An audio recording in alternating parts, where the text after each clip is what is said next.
The Jeffrey Epstein cover-up by the U.S. government is nothing new, even as it continues to grow through the Epstein library, that is the online database where all the files are being displayed.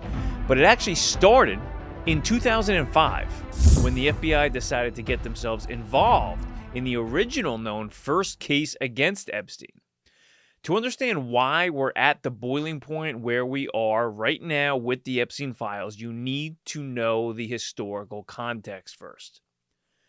The original cover-up really came after the family of a 14-year-old girl reported their daughter being molested at Epstein's mansion. The daughter got into trouble at school. Authorities found a couple $100 in her purse. They asked the parents why, and that's what it unraveled from. Other girls soon piled on with very similar stories, saying almost exactly the same things. That I went there to his mansion to give him a massage for $200, and I left after being sexually assaulted. The evidence became overwhelming. But the evidence doesn't mean anything if prosecutors don't want to actually prosecute the criminal. In a 2006 grand jury proceeding, surrounding state prosecutors essentially nuked their entire case against Epstein, intentionally and deliberately done to provide Jeffrey Epstein with as little punishment or no punishment at all. For reasons right now we still do not know. Prosecutors spent most of the grand jury process questioning the character of the victims of Jeffrey, characterizing the girls as actual prostitutes, implying to the grand jury that this essentially involved just transactional sex. The state prosecutor's office failed to spend any serious time during the grand jury mentioning that the women involved were actually teens and underage girls, most also living in poverty. And the man in question was in his mid-50s soliciting these girls out of high schools. This process suggested the girls were lying. State prosecutors did something that you would typically see a defense attorney do during cross-examining a witness, as they also asked the teens about their own personal alcohol and drug use to minimize their credibility. This is the state doing this, people. The actual people supposed to protect other people, literally demonizing their own victims to silence the case. What's so elusive about Jeffrey Epstein is why. Why were other people doing this on his behalf?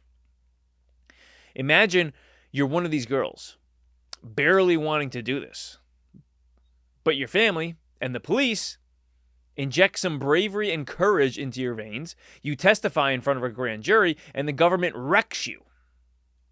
And you're only 15 or 16 years old.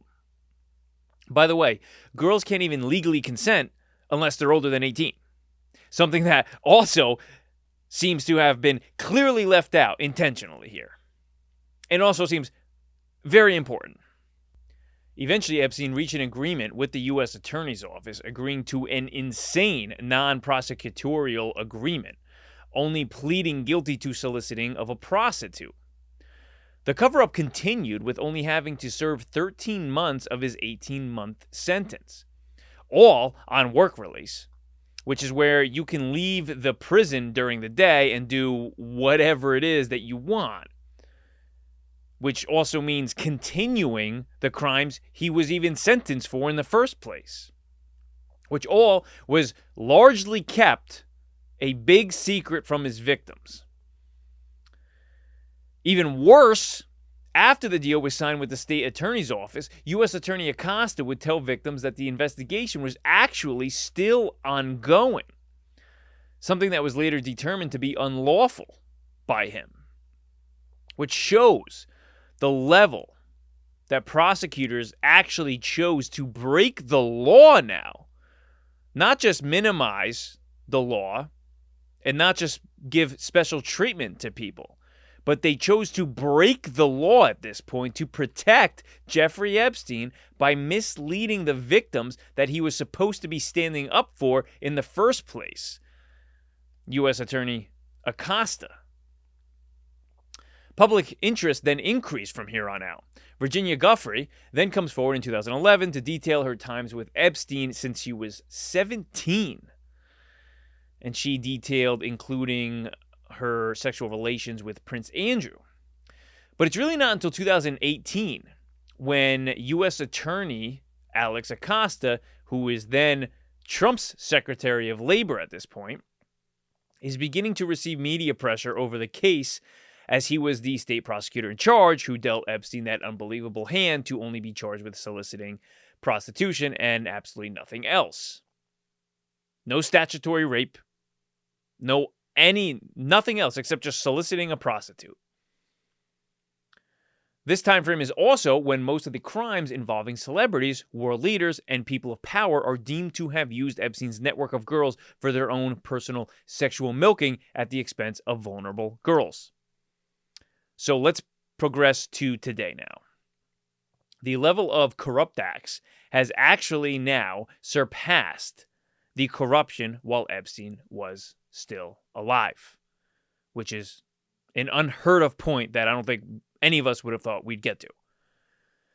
So Epstein dies in August of 2019, and the files aren't released by the Trump administration. Trump leaves office in January of 2021. The Biden Justice Department spends 4 years ignoring calls for them to be released. And you have to remember as well, his own party doesn't even pressure him to release them. So you have to remember that when people today from that same political party are screaming for them to be released when they had 4 years to. So everyone's in the wrong here. Because in December of 2025, Congress passes the Epstein Files Transparency Act, which compelled the Department of Justice to release all files related to Epstein by December 19th of 2025. The U.S. Justice Department failed their own deadline and then continued to break that law every day by not releasing all of the materials, which instead, you see now, they're just essentially piecemealing what they want to release to you and redacting information that they don't want released, even though that same information is the most important part of the information released. So we sit here today, seeing the Department of Justice continue violating the Epstein Files Transparency Act that this Justice Department office is supposed to be upholding, and are failing to, and without consequences for failing to. We have the entire U.S. government knowing who was responsible for all of these diabolically awful crimes. And this seems to be one issue in our government's political divisiveness where they all agree together to not leak anything. I wonder why that is. I wonder how the government leaked the tax returns of presidents, leaked major Supreme Court decisions, leaked grand jury materials from the FBI's raid on Mar-a-Lago, leaked the name of rumored sexual assault victims in the infamous Kavanaugh hearings in order to compel her to testify before him, leaked information from the Afghanistan withdrawal, and leaked about once a day during the FBI's investigation into Russian collusion.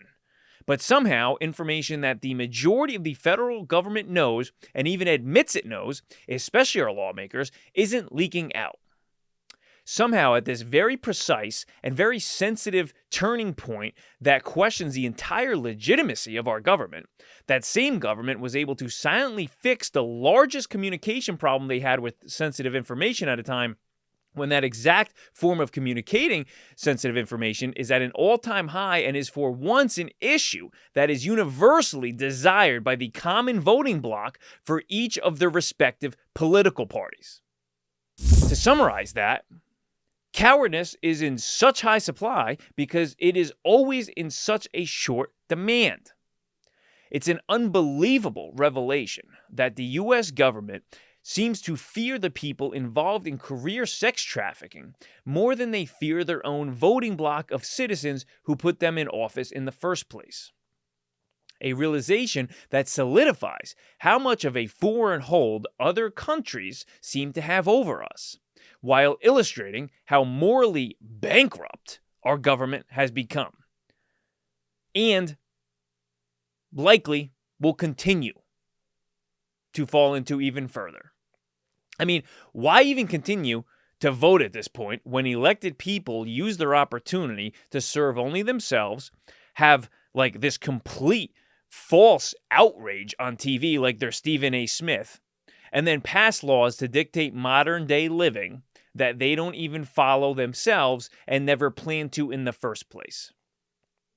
And those who suffer are me, are you, and those who continue to suffer at the greatest personal cost are the victims that the government has lied to and misled over and over by the same government that asked them to put their trust in them in the first place. And Donald Trump has a huge task right now because he ran on Drain the Swamp. There was, other than immigration, Drain the Swamp was the most important single reason people voted for him. And I can't think of a more accurate, better time that fits to drain the swamp than right now with the Jeffrey Epstein files.